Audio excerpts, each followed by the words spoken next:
नमस्कार। आशा करुचे आपण मैंने समस्ते बहुत भल थे।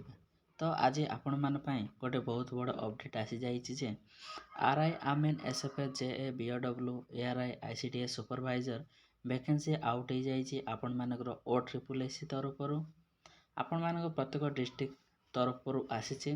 तो यहीटा आपण मैंने प्लस टू जदि पास होते आपण मैंने आवेदन करें ये वैकेंसी गुड़ाक वीडियोटा शेष पर्यंत देखु आपण मानकर डिटेल्स कौन रही तार डिटेल्स मुझे आपण मानक ये वीडियो मध्यम जनईदेवी।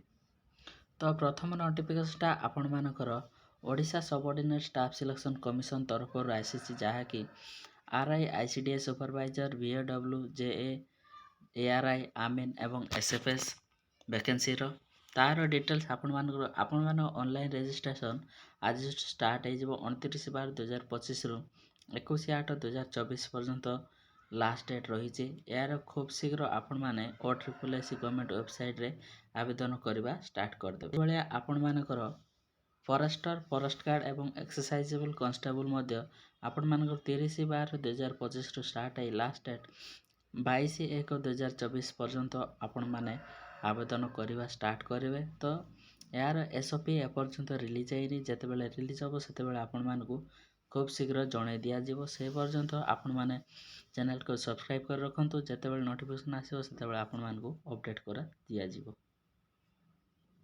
ये वैकेंसी गुड़ाक आपण मानक डिस्ट्रिक्ट कैडर अनुसार आसब।